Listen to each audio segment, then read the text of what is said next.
Hello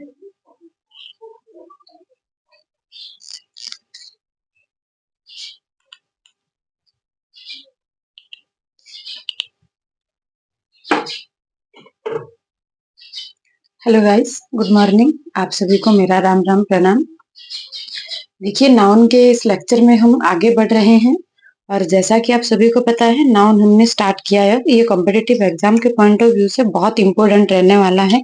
आज की जो क्लास है वो थोड़ी सी लो लेवल की है, वैसे ज्यादा लो लेवल भी नहीं है, बट ये है कि थोड़ा सा जो लो लेवल के एग्जाम्स में आता है वो वाला उनके लिए इम्पोर्टेंट है। ठीक है, यहाँ से आगे जब सेकंड क्लास होगी वो डीप में जाएगी। ठीक है, आज थोड़ी क्लास शॉर्ट कर देंगे क्योंकि लेट ना हो जाए हम, तो इसलिए मैंने थोड़ा सा पहले लिख के रखा है। हम नाउन के बारे में पढ़ रहे थे और नाउन में आपको ध्यान रखना है 5 टाइप्स के नाउन हमने पढ़े थे। ठीक है, यहाँ पे देखो हमने 3 नाउन ये पढ़े थे जिनको हम काउंटेबल नाउन बोलते हैं। काउंटेबल नाउन और काउंटेबल नाउन जिनको हम 1 2 3 की फॉर्म में यूज कर सकते हैं। काउंटेबल नाउन है तो ये दोनों कैटेगरी लेते हैं, सिंगुलर भी और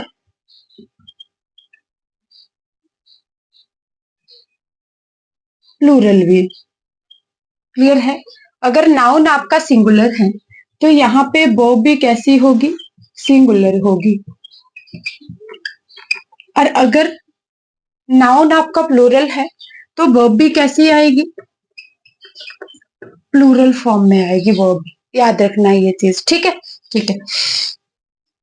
अब ये हमारा जो कलेक्टिव नाउन है ये कभी कभार ऐसे है कि खाली ये सिंगुलरिटी को रिप्रेजेंट करता है, कभी ये सिंगुलर होता है, ठीक है, और कभी ये प्लूरल होता है। तो इसके रिगार्डिंग रूल्स हमें पढ़ने जरूरी हो जाते हैं। क्लियर? यहां से बात करेंगे एब्स्ट्रैक्ट नाउन और मटेरियल नाउन की। ऑलवेज रिमेन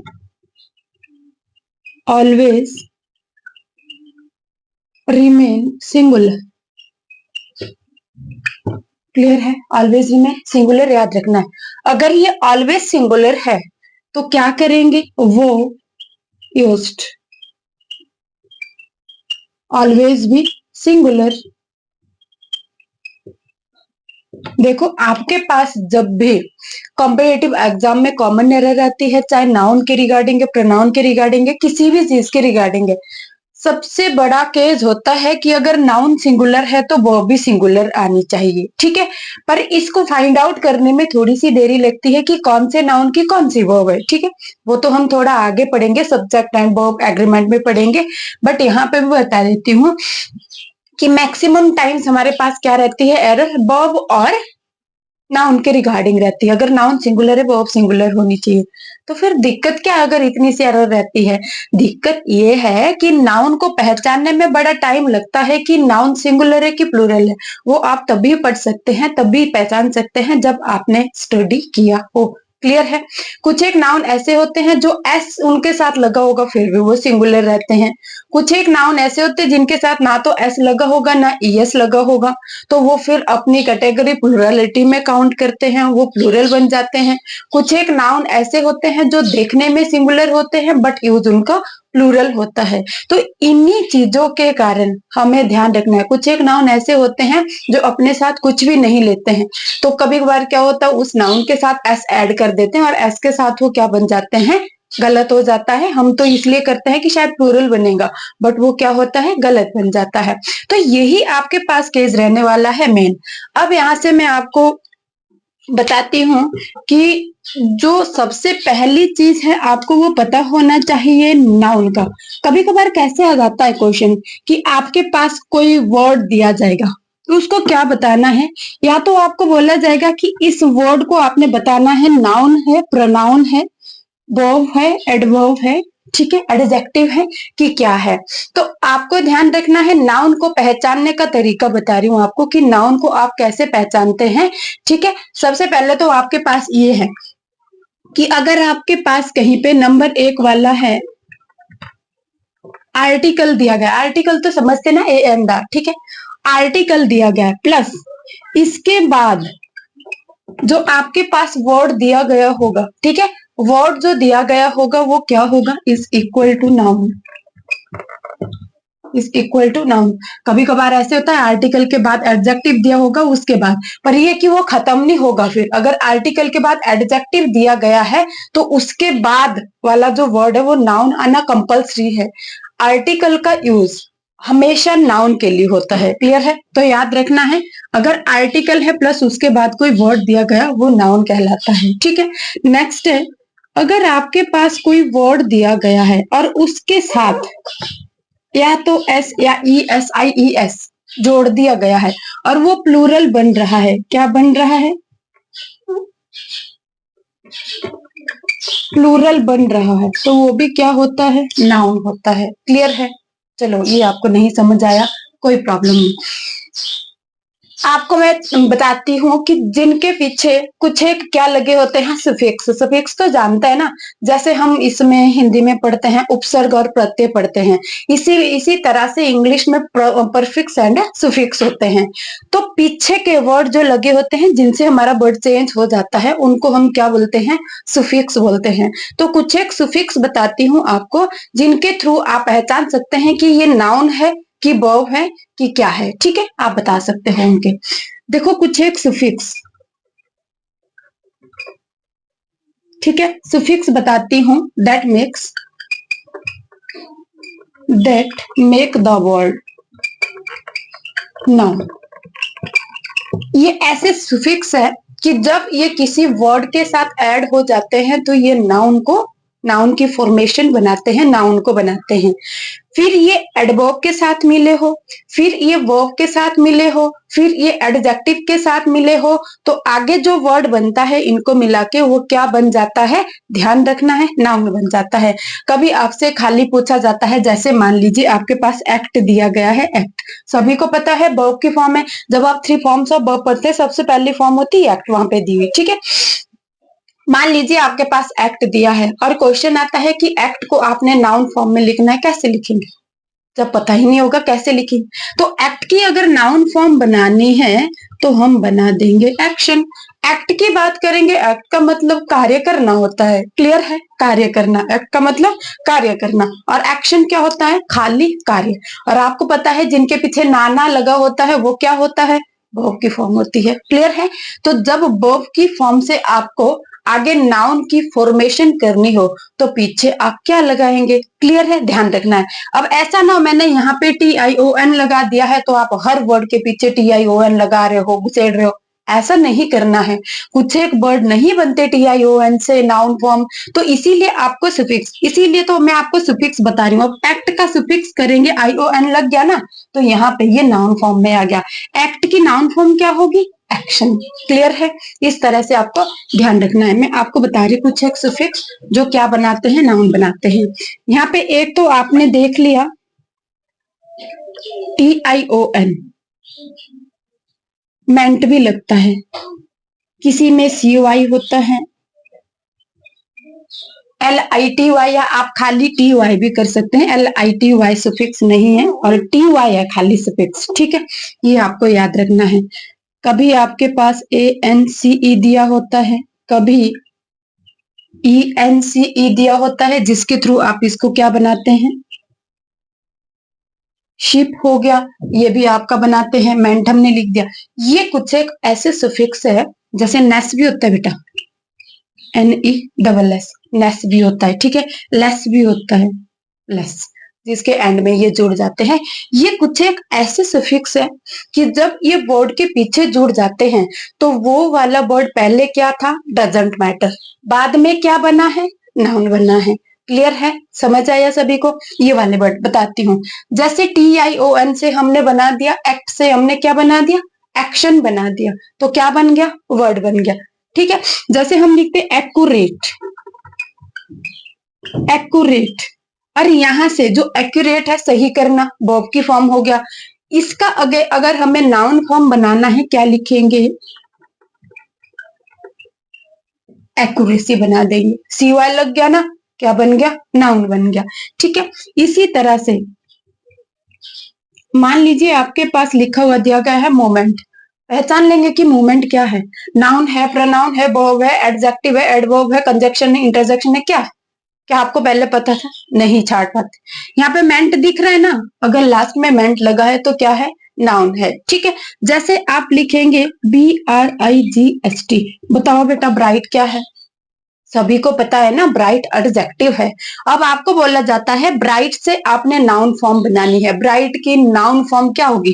तो लिख दो, आपको आता है ना,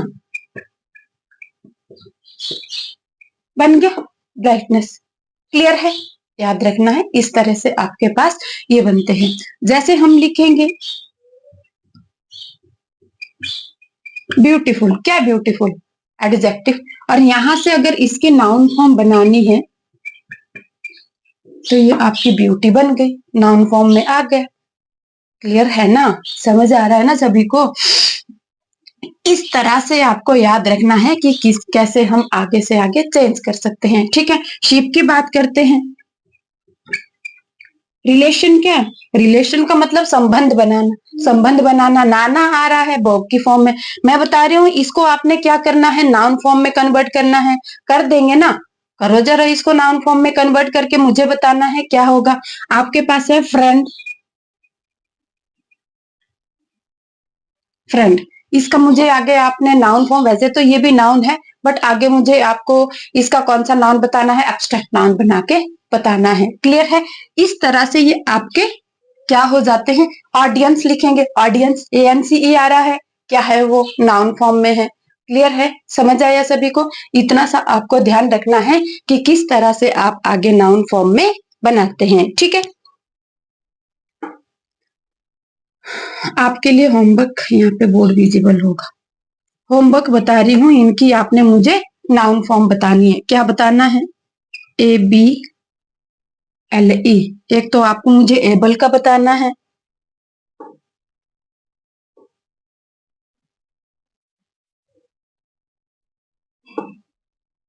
ISM भी बेटा इसमें ऐड कर देना, ISM ये भी बनता है। ठीक है, जैसे क्रिटिसिज्म हो गया, क्रिटिसिज्म नाउन है, उसमें ISM आ रहा है।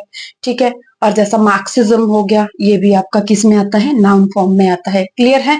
आपको याद रखना है, इसका बताना है, एबल का आपने कमेंट बॉक्स में बताना है, रिलेशन का भी बताना है, फ्रेंड का भी बताना है। ठीक है, और ये भी ध्यान रखना है कि आगे जो आपका नाउन बन जाता है, जैसे मान लीजिए ये ब्राइटनेस हो गया, ये कौन सा नाउन बना? याद रखना, ये ब्यूटी हो गया, ये कौन सा नाउन बन गया? ये आपको याद रखना है कि किस तरह से आप नाउन आगे बनाएंगे, और आगे जो आपका नाउन बन रहा है वो कौन सा नाउन है, प्रॉपर नाउन है, कॉमन नाउन है, कलेक्टिव नाउन है, किस तरह का नाउन है, ये आपको ध्यान रखना है। वैसे तो मैक्सिमम नाउन जहां तक मैं देख रही हूँ वो एब्स्ट्रैक्ट नाउन बन रहे हैं। ठीक है, तो आपको ध्यान रखना है इन चीजों के रिगार्डिंग। मैंने इसका भी बताना है, मैंने इसका भी आगे नाउन बना देना है आपको। नेक्स्ट इंटरटेन का बताना है, इंटरटेन। इनके आपने मुझे कमेंट बॉक्स में बताने हैं, 1 2 3 4 5, बस काफी है आपके लिए। क्लियर है? याद रखना है, इस तरह से हम नाउन को आगे हम नाउन फॉर्म बनाते हैं।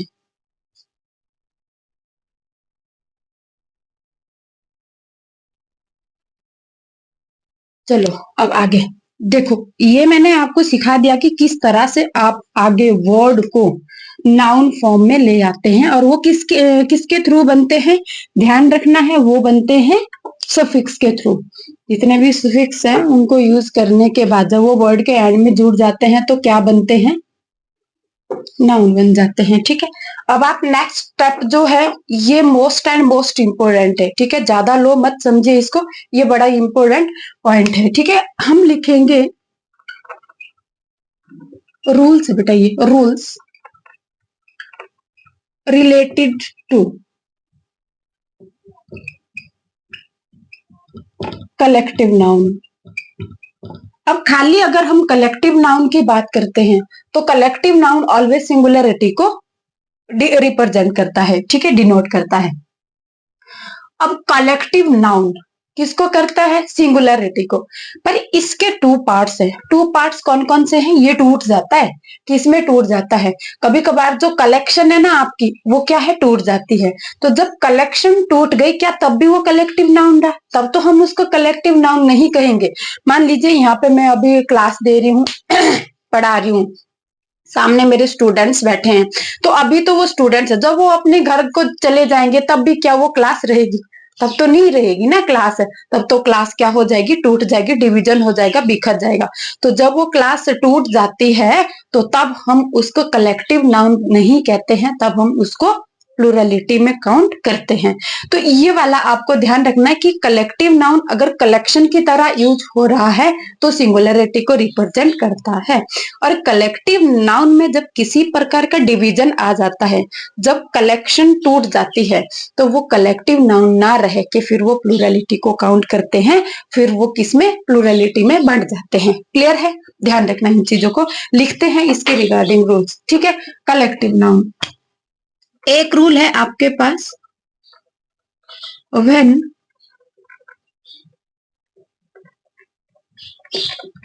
Collective noun denotes the unity, then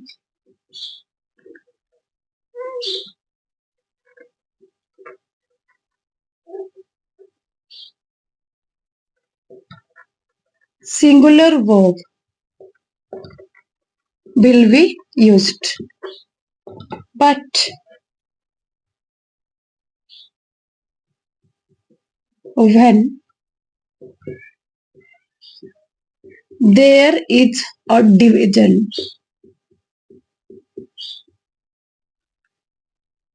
division कह सकते हैं, पार्टीशन कह सकते हैं,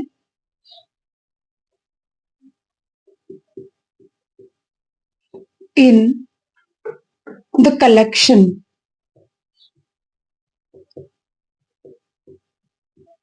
of collective noun, then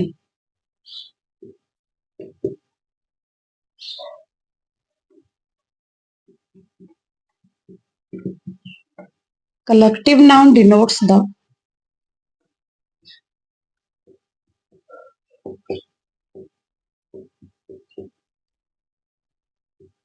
plurality and plural verb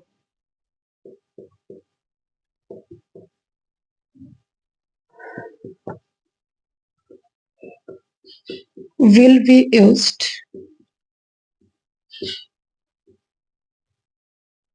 after that. Important क्या बताया? Collective noun. कलेक्टिव नाउन क्या होता है? कलेक्शन ऑफ समथिंग, ठीक है। कलेक्टिव नाउन जब collection of something as a unity denote करता है, तो उसको हम कलेक्टिव नाउन कहते हैं। वो एज अ कलेक्शन यूज होता है।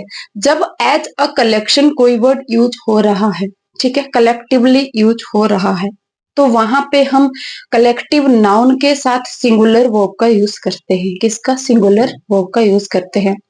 जब कलेक्टिव नाउन में डिवीजन आ जाता है, जब कलेक्शन टूट जाती है, तो कलेक्शन टूटने के बाद ये मेंबर्स में डिवाइड हो जाती है।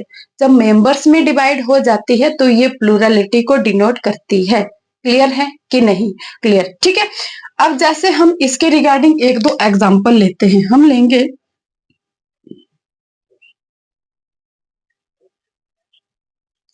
The jury take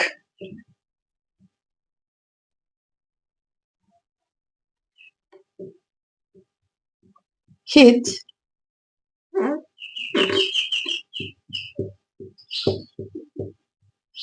decision in a normal matter. Clear है? The jury take his decision in a normal matter. दूसरा, द ज्यूरी हैज बीन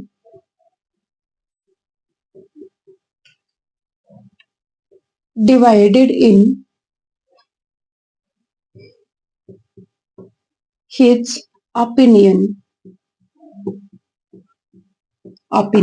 ठीक है, ये दो एग्जाम्पल है आपके पास। फर्स्ट एग्जाम्पल है the jury take his decision in a normal matter, दूसरा है the jury has been divided in his opinion. ठीक है, अब इन दोनों में आपको देखना है, इस तरह से आपके पास एग्जाम्पल दिए जाएंगे।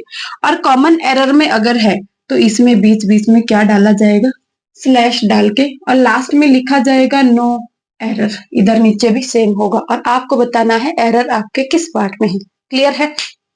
ये तो मैंने ज्यादा ही इजी डाल दिए हैं, एग्जाम्पल्स थोड़े टफ रहते हैं, बट यहाँ पे इजी पढ़ो कि टफ पढ़ो डजेंट मैटर। अगर आपको कंसेप्ट पता है तो वहां पे आप एरर ढूंढने में ज्यादा हड़बड़ाएंगे भी नहीं। ठीक है, अब यहाँ पे आपको देखना है first example, the jury take his decision in a normal matter. Jury है, ज्यूरी पता है ना, ग्रुप ऑफ जजेस। ठीक है, ज्यूरी ने एक नॉर्मल मैटर में अपना डिसीजन लिया। अगर ज्यूरी ने डिसीजन लिया है, ज्यूरी का मतलब है कि सारे के सारे जितने भी आपके पास इस डिसीजन लेने के लिए ज्यूरी है, जजेस हैं, ठीक है, उन सभी का जो ओपिनियन है वो एक था। अगर उन सभी का ओपिनियन एक था तो यहाँ पे जितने जजेस थे उन्होंने एक ग्रुप बनाया, ज्यूरी बन गए, ज्यूरी बन गए।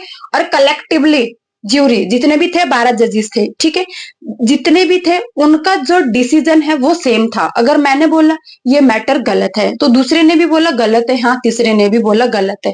अगर सभी का ओपिनियन एक था तो वो क्या थे, कलेक्टिव नाउन थे, क्योंकि कलेक्टिवली होके उन्होंने अपना डिसीजन दिया है। ठीक है, अगर मान लीजिए कोई एक मैटर है, ठीक है, मैटर है आपके पास, उसमें एक मैं बैठी हूँ, 4-5 आप लोग हो, ठीक है, और मैं बोलती हूँ ये सही है और आप बोलेंगे कि ये गलत है। एक बंदा मेरे साथ और आ जाता है जो बोलता है सही है, 2 ने बोला सही है, 3 ने बोला गलत है, तो क्या हम कलेक्टिवली यूज हो रहे हैं? नहीं।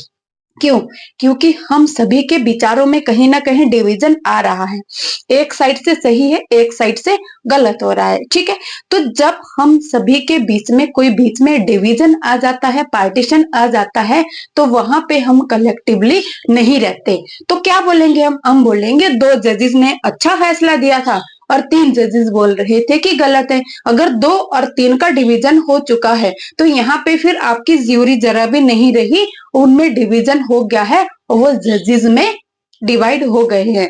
अगर वो जजेस में डिवाइड हो गए हैं तो जजेस तो आपके फिर प्लूरलिटी को काउंट करेंगे। क्यों? क्योंकि 3 इस साइड है, 2 इस साइड है, तो वो फिर क्या हो जाएंगे, प्लूरलिटी को काउंट हो जाएंगे। क्यों? क्योंकि उनकी कलेक्शन में डिवीजन हो चुका है। समझ आया? ठीक है, अगर कलेक्टिव नाउन कलेक्टिवली होके यूज होता है तो वहां पे कलेक्टिव नाउन के साथ सिंगुलर वर्ब, सिंगुलर प्रोनाउन, ध्यान रखना है ये सारी की सारी बातें, वहां पे सिंगुलर वर्ब सिंगुलर प्रोनाउन आना चाहिए। ठीक है, अगर डिवीजन हो चुका है तो वहां पे ये बात ध्यान रखनी है कि उसके साथ प्लूरल वर्ब आनी चाहिए, और आगे जाके अगर उसका प्रोनाउन यूज किया गया है तो वो प्रोनाउन भी कैसा होना चाहिए, प्लूरल होना चाहिए। क्लियर है? करते हैं इन दोनों के दोनों, इसको डिस्कस करते हैं एग्जांपल को। फर्स्ट है the jury take his decision in a normal matter. बताया मैंने कि ज्यूरी एक कलेक्टिवली होके अपना डिसीजन दे रही है। अगर अपना डिसीजन ज्यूरी दे रही है तो आप देख रहे ना, द ज्यूरी टेक, ये टेक तो प्लूरल है कि नहीं है? टेक तो प्लूरल है, क्या करना पड़ेगा, इसको सिंगुलर बनाना पड़ेगा। थी ना एरर, ये बात आपको ध्यान रखनी है। अगर तो 10 ज्यूरी, यहाँ पे आपके पास कोई हेल्पिंग वर्ब दी गई है तब तो आप हेल्पिंग वर्ब को सही कर देंगे। अगर हेल्पिंग वर्ब नहीं है तो मेन वर्ब के साथ आपको चेंजेस करने पड़ेंगे, ध्यान रखना है। मान लीजिए यहाँ पे मैंने तो ये लिख दिया, the jury takes their decision in a normal matter. Clear है? द ज्यूरी, अब यहाँ का तो सही कर दिया कि अगर ये सिंगुलर है तो ये वाला भी सिंगुलर है, कलेक्टिवली यूज हो रहा है तो ये सिंगुलर है, तो इसके साथ वर्ब भी सिंगुलर ली गई है, तो ये वाला तो सही है। इस वाले सेक्शन में तो कोई एरर नहीं है। आगे आप पढ़ेंगे, अगर इधर एरर नहीं है तो आगे भी नहीं होगी। नहीं, क्या बताया मैंने, आंखें भी कान भी सारा कुछ खोल के जाना है, वहां पे माइंड को स्विच ऑफ करके नहीं जाना है। आपको ध्यान रखना है कि आगे भी आप थोड़ा सा पढ़े। यहाँ पे देयर है ना, अगर ये सिंगुलरिटी को डिनोट कर रहा है तो यहाँ पे देयर कहाँ से आया, तो क्या आना चाहिए? मैंने यहाँ पे हिज लिखा था ना, हिज, क्या वो करेक्ट था कि इनकरेक्ट था? करेक्ट था। अब अगर मैं ज्यूरी को बोलूं, आप बोलेंगे कि ज्यूरी में जजेस तो मैडम लेडीज भी हो सकते हैं, वुमेन भी हो सकती है, तो आपने यहाँ पे हिज कैसे डाल दिया? तो मैंने आपको बहुत पहले बताया है कि जब हमारे पास ऐसा कोई ग्रुप या ऐसा कोई नाउन रिप्रेजेंट हो रहा है जिसका हमें नहीं पता कि ये मेल कैटेगरी या फीमेल कैटेगरी को डिनोट कर रहा है, तो वहां पे प्रायोरिटी किसको दी जाती है? मेल कैटेगरी को प्रायोरिटी दी जाती है। अब देयर तो आएगा नहीं क्योंकि देयर तो प्लूरल है, आना यहाँ पे सिंगुलर है। सिंगुलर क्या रखूं? इट्स रखूं? इट्स तो आपको पता है नॉन लिविंग थिंग्स के लिए यूज होना है, और ज्यूरी यहाँ पे नॉन लिविंग थिंग्स तो है नहीं, ये तो लिविंग थिंग्स है, तो लिविंग बीइंग है ये, ठीक है, लिविंग बीइंग है। तो यहाँ पे देयर तो चलो मान लिया कि एक केस तक ठीक है, बट यहाँ जब सिंगुलरिटी को रिप्रेजेंट कर रहा है तो यहाँ पे भी सिंगुलर होना चाहिए। सिंगुलर होना चाहिए तो देयर का यूज ना करके हम हिज का यूज करेंगे, क्योंकि मेल कैटेगरी को ज्यादा प्रायोरिटी दी जाती है, या हिज और हर दोनों किया जाता है। क्लियर है इतना सा? अब आगे आप पढ़ेंगे तो आगे इसमें कोई भी एरर नहीं है। अब आपका सेंटेंस ये पूरी तरह से सही हुआ। पहले एरर इधर डाले, फिर एरर इधर डाले। तो जब आप कॉम्पिटिटिव एग्जाम के रिगार्डिंग देने जाएंगे तो ध्यान रखना है कि हमारी एरर वाला सेक्शन कहाँ है। इतना टाइम वहां पे नहीं लगेगा। वहां तो अगर आपने कंसेप्ट पढ़े हैं तो आप जल्दी से देख लेंगे, ओह एरर यहाँ पे है, और जल्दी से टिक मार दो। क्लियर है? अगर कंसेप्ट का पता नहीं है बेटा तो प्रॉब्लम्स आ सकती है। ठीक है, नेक्स्ट है, the jury has been divided in his opinion. बात वही होगी, मैं हूँ ज्यूरी, आप हो, और मैं बोलती हूँ सही है, आप बोलते हो गलत है, तो क्या वो ज्यूरी रही? नहीं, फिर तो डिवीजन हो गया ना, फिर तो जजेस हो गए। 3 जजेस ने सही बोला, 2 जजेस ने गलत बोला, तो ज्यूरी कहाँ से रही? तो डिवीजन आ गया ना। अगर डिवीजन आ गया है तो जो आपके पास कलेक्टिव नाउन यूज हुआ है उसके साथ प्लूरल वर्ब, प्लूरल प्रोनाउन ध्यान रखना है, आना चाहिए। तो करते हैं इसको डिफाइन। द ज्यूरी हैज है ना, गलत है ना, क्या आना चाहिए? Have been divided in his. अब यहाँ पे हिज है, क्या ये सही है? यहाँ पे जब प्लूरलिटी काउंट हो चुकी है कि ये डिवीजन हो चुका है, यहाँ पे दिखाया गया है यहाँ पे कि डिवीजन हो चुका है। अगर डिवीजन हो चुका है तो यहाँ पे भी हिज नहीं आएगा, तब क्या आएगा? पता है ना, देयर आएगा, प्लूरल आएगा, तो यहाँ पे भी देयर आएगा। समझ आया? क्लियर है इतना सभी को? एक बार आप इसको देख लीजिए, फिर हम नेक्स्ट स्टार्ट करते हैं। थोड़ा सा इसके रिगार्डिंग एग्जाम्पल में और देती हूँ ताकि आप अच्छी तरह समझ जाए।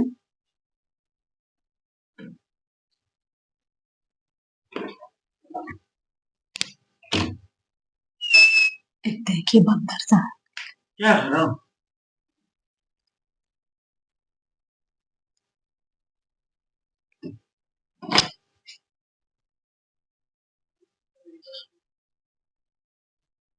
ये आपको समझ आया होगा, ठीक है।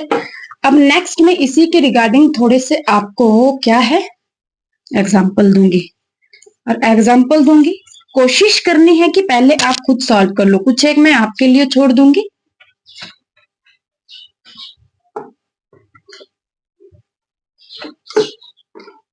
अब है ये अभी कलेक्टिव नाउन के रिगार्डिंग ही है, ठीक है।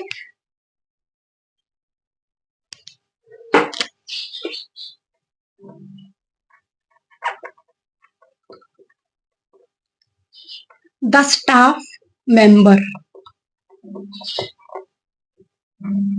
the staff member is disagree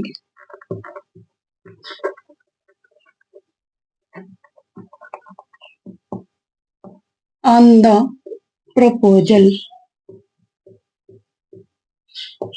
clear है? सेकंड एग्जांपल लेंगे,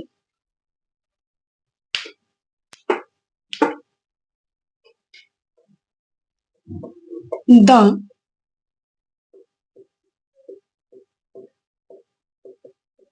British army were defeated in the world war second. कोशिश करनी है इनको सॉल्व करने की, बतानी है कि एरर कहाँ कहाँ है।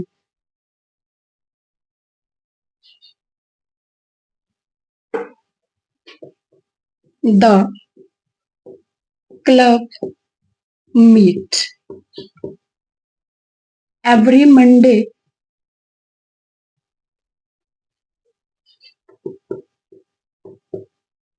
इन the garden.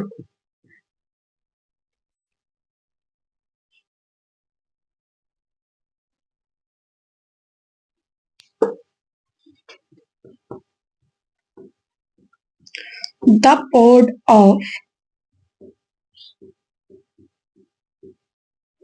dolphins were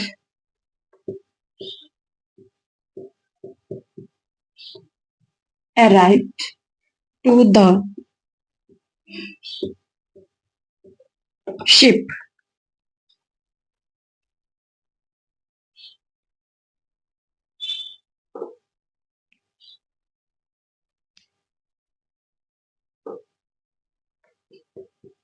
next this year. Our team are ready for finale. Ready for finale. ठीक है, एक बार देखो इनको और सॉल्व करने की कोशिश करेंगे।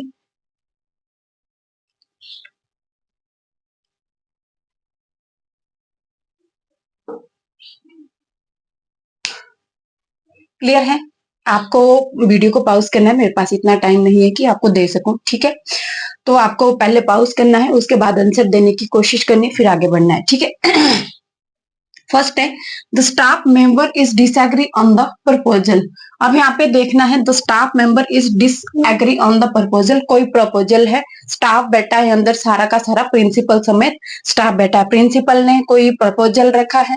कैसे रखा है कि मान लीजिए मैंने बताया कि हम स्टूडेंट्स के लिए कोई काम करना चाह रहे हैं। वो काम क्या है, उस पर डिस्प्यूट चला है। डिस्प्यूट क्या चला है कि कुछ एक टीचर्स बोल रहे कि ठीक है करो, कुछ एक बोल रहे कि नहीं हमें नहीं करना है।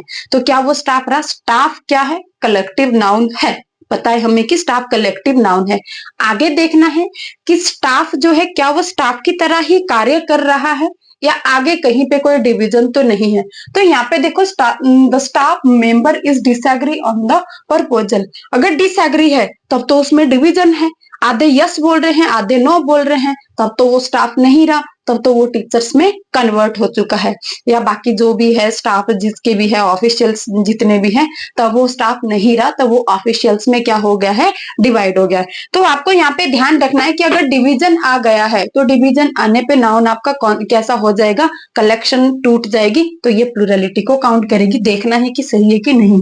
देखो द स्टाफ मेंबर इज, एक तो आपको ध्यान रखना है कि जब भी आप किसी चीज की कलेक्शन दिखाते हैं, जब भी आप किसी चीज की कलेक्शन दिखाते हैं और उसका आप पूरा दिखाते हैं, जैसे मैंने यहाँ पे लिखा स्टाफ मेंबर, तो कभी भी मेंबर नहीं आएगा, स्टाफ है तो यहाँ पे मेंबर्स आएगा, क्योंकि स्टाफ में तो बहुत सारे मेंबर होंगे, एक मेंबर के मिलने से स्टाफ तो नहीं बनना।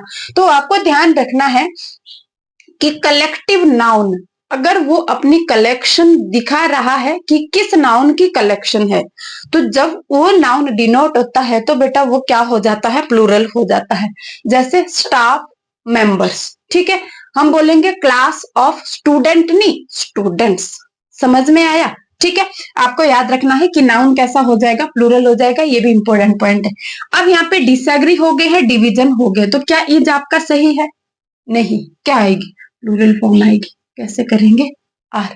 क्या लिखेंगे, the staff members are disagree on the proposal. इतनी सी एरर थी। ठीक है, मे बी नेक्स्ट के आपने खुद ही सही कर लिए होंगे। नेक्स्ट है the British army were defeated in the world war second. मान लीजिए वर्ल्ड वॉर चला है, सेकेंड वाला वर्ल्ड वॉर है, और यहाँ पे किसी देश की आर्मी डिफीट हो जाती है। जरूरी नहीं कि डिफीट वही सैनिक हुआ है जो मारा गया है, जो जीवित है वो भी डिफीट हुआ है। जब हार गया है तो फिर पूरी की पूरी आर्मी ही डिफीट हो जाती है। समझ गए? तो यहाँ पे अगर आर्मी है तो यहाँ पे लिखा है डिफीटेड। अगर आर्मी की बात हो रही defeated in the world war second, तो सैनिक एक सैनिक नहीं आ रहा, ना दो सैनिक, ना 10 सैनिक, कि 10 सैनिक हार गए 10 सैनिक जीत गए। चाहे कोई जिंदा बच्चों चाहे किसी को मार दिया, सभी के सभी क्या है, हार गए थे। अगर सभी हार गए तो क्या वर यहाँ पे सही है? नहीं, क्या आएगा, वो आ जाएगा। क्लियर है? आगे देखना है कि कहीं पे आपके पास प्रोनाउन यूज तो नहीं है, प्रोनाउन यूज नहीं है ना, तो आगे सेंटेंस बिल्कुल सही है। ठीक है, next, the club meet every Monday in the garden. एक क्लब बना है, ठीक है, मतलब 10 लोगों का क्लब बना है और वो रोज क्या बोलते हैं कि मंडे को जाके कहाँ मिलेंगे, गार्डन में मिलेंगे, इवनिंग में जब ड्यूटी से आ जाते हैं सारे के सारे। रोज एवरी मंडे को कहाँ मिलते हैं, क्लब में मिलते हैं। वहां पे डिसीजंस करते हैं कि हमें क्या करना है, साफ सफाई के बारे में, किसी के हित के लिए कोई कार्य करना है, क्लब बने होते हैं, ठीक है। तो आपको याद रखना है the club meet every Monday in the, जब क्लब यहाँ पे यूज हो गया है, आगे आप देखेंगे कि कोई डिवीजन हुई है, डिवीजन वाली कोई बात है नहीं है। अगर डिवीजन वाली कोई बात नहीं है तो यहाँ पे देखना है द क्लब, बिल्कुल सही है। अब हमें पता चला कि ये कलेक्टिव नाउन है और एज अ कलेक्शन ही यूज हुआ है, कोई डिवीजन नहीं है। तो आगे भी देखना है क्या वर्ब आपके सिंगुलर है, नहीं, क्या करेंगे, एस लगाना पड़ेगा ना, तभी सिंगुलर बनती है ना वर्ब एस और एस के साथ। जिनको ये नहीं पता जाके आगे स्टार्टिंग से क्लासेस देख लेना, बहुत सारी पढ़ी है। Every Monday in the garden. अब यहाँ पे देखो आगे तो कुछ भी नहीं है, कोई प्रनाउन नहीं है। अगर यहाँ पे कोई प्रनाउन दिया होता तो उसको भी हमें सिंगुलर करना पड़ता। क्लियर है, इतना समझ आया सभी को, ठीक है। जैसे यहाँ पे लिखा है द पोड ऑफ डॉल्फिन्स, तो यहाँ कंफ्यूज नहीं होना कि इसके साथ ही पोड क्या होता है, ग्रुप ऑफ डॉल्फिन्स, ठीक है।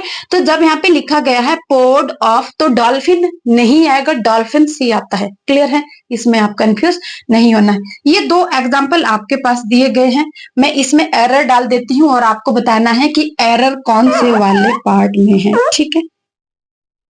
एक आपका ये वाला पार्ट है, एक ये वाला पार्ट है, एक ये वाला पार्ट है, ठीक है। कितने हो गए, 1 2 3 और ये चौथा और पांचवा आपके पास नो एरर में है। ये आपके पास ए हो गया, ये बी हो गया, ये सी हो गया, ये डी हो गया। अगर नो एरर दिखाना है तो ई वाला चूज करना है। कमेंट बॉक्स में वेट करूंगी कि आप आंसर करेंगे, ठीक है। This year our team are ready for finale, इसका भी आपने बताना है।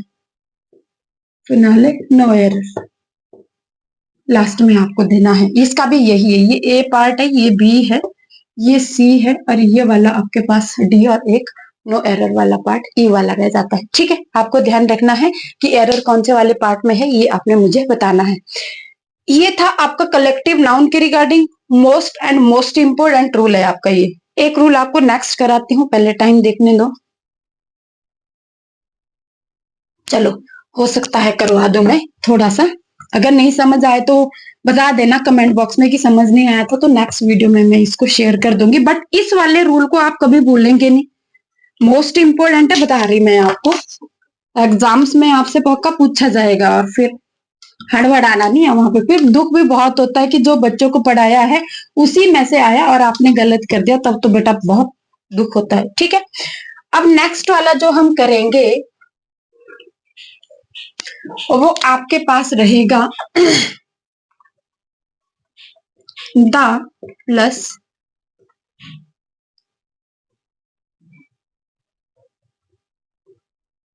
Adjective, the plus adjective. अगर द प्लस एडजेक्टिव आ जाता है इट मीन्स प्लूरल। और अगर आपके पास,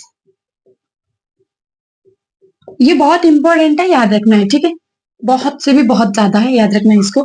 अगर खाली एडजेक्टिव है और एडजेक्टिव के बाद नाउन दिया गया है, एडजेक्टिव प्लस नाउन, तो ये आपका सिंगुलर रहता है। ये क्या रहता है, सिंगुलर रहता है। याद रखना है आपको ये वाली चीज, मोस्ट एंड मोस्ट इंपोर्टेंट। जैसे मान लीजिए आपके पास दिया गया है यहाँ पे ऑनेस्ट, तो ध्यान रखना है अगर खाली ऑनेस्ट दिया गया है तो इसके साथ पीछे कोई ना कोई आपको नाउन पक्का दिया गया होगा। अगर नहीं दिया गया है गलत है, एकदम गलत है, क्योंकि एडजेक्टिव कभी भी विदाउट नाउन के यूज नहीं होता। एडजेक्टिव किसके लिए काम करता है, या नाउन के लिए या प्रोनाउन के लिए। तो आपको ध्यान रखना है कि यहाँ पे भी ऐसा ही केस है कि इसके बाद नाउन आना जरूरी है। अगर आपको दिया गया है द ऑनेस्ट, ठीक है, द ऑनेस्ट, अगर द ऑनेस्ट आपको दिया गया है, इसके बाद आपके पास नाउन नहीं आएगा, नहीं आएगा, नॉट। क्यों, क्यों नहीं आएगा, क्योंकि जो द प्लस ऑनेस्ट है ये किसको डिनोट करता है, ऑल द पीपल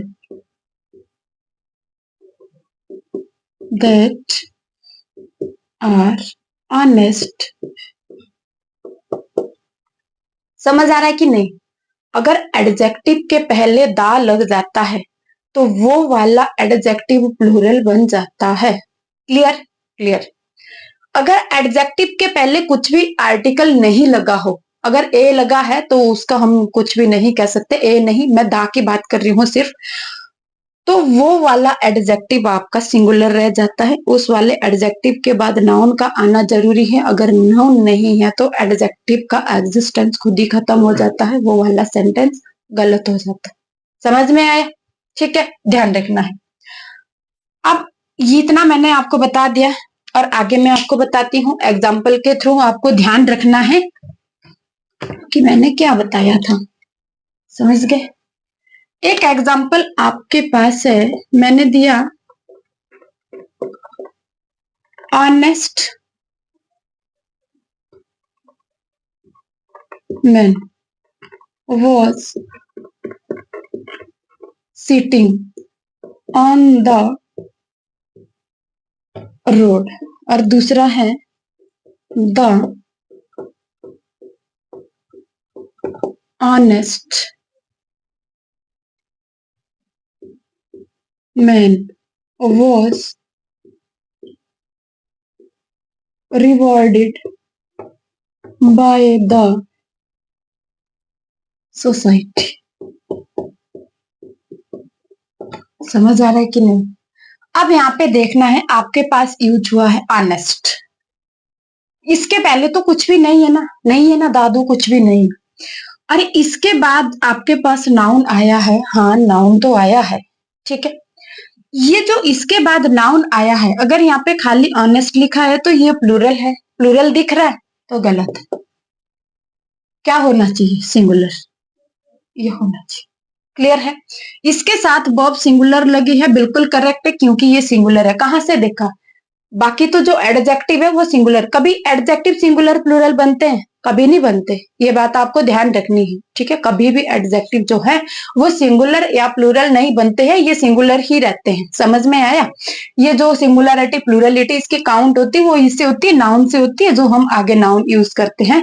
वैसे जो भी, चाहे आपके पास कोई भी एडजेक्टिव है उसके बाद नाउन सिंगुलर ही आता है, जब तक कि उसकी प्लूरलिटी दा देके काउंट ना की गई हो।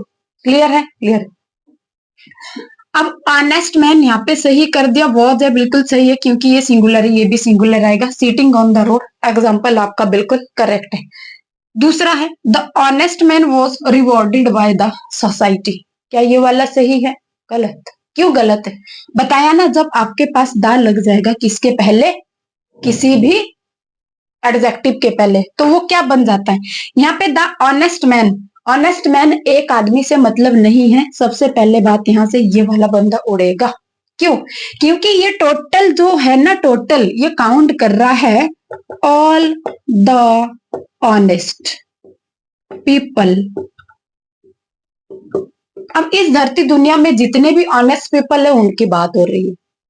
अब पीपल सिंगुलर तो होता नहीं, वो तो प्लूरल होता है। अगर वो प्लूरल होता है तो यहाँ पे ये जो टोटल है, इसने नाउन अपने अंदर खुद ही छुपा रखा है। इसके अंदर नाउन अंडरस्टूड है। क्यों? क्योंकि द ऑनेस्ट का मतलब है ऑल दैट आर ऑनेस्ट। समझ आया? क्लियर है? ठीक है। अब यहाँ पे देखो, जो ये वर्ब है, क्या ये सिंगुलर होनी चाहिए? नहीं होनी चाहिए। इसकी जगह क्या यूज करेंगे? वर्ब। क्यों? क्योंकि ये प्लूरल है तो ये भी प्लूरल हो जाएगा। क्लियर है? रिवार्डेड बाय द सोसाइटी, ये वाला अब बिल्कुल सही है। एग्जाम्पल बिल्कुल करेक्ट है। समझ आया? अगर आपको समझ आया होगा तो आप इसका कमेंट बॉक्स में करना। मैं आपको बोल रही हूँ, मैं लिखती हूँ पुअर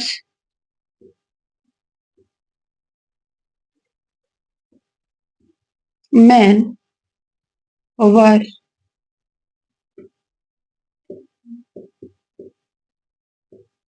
dominated by rich, दा भी लिख देती हूँ, by the rich man। ठीक है। दूसरा एग्जाम्पल आपके पास है fourth, the 6 are helped by the riches। ठीक है, ये दोनों एग्जाम्पल, इनमें एरर ढेर सारी है। एरर मुझे बतानी है, करेक्ट करके बताना है, इसमें ये वाली फॉर्म नहीं चल सकती क्योंकि एरर 2 या 3 से ज्यादा है, इतना मैंने बता दिया। मुझे कमेंट बॉक्स में बताना है कि इनमें एरर कहाँ कहाँ है। ठीक है, ये आपके लिए आज का लेक्चर है बेटा, यहीं पे समाप्त करते हैं। अब मेरा ड्यूटी का टाइम भी हो रहा है, कहीं पे लेट ना हो जाऊं, तो ये आपने मुझे कमेंट बॉक्स में कमेंट करना है। एंड सभी को all the very best for your study and for your competitive exams. And okay, bye bye, have a nice day ahead. Okay बेटा।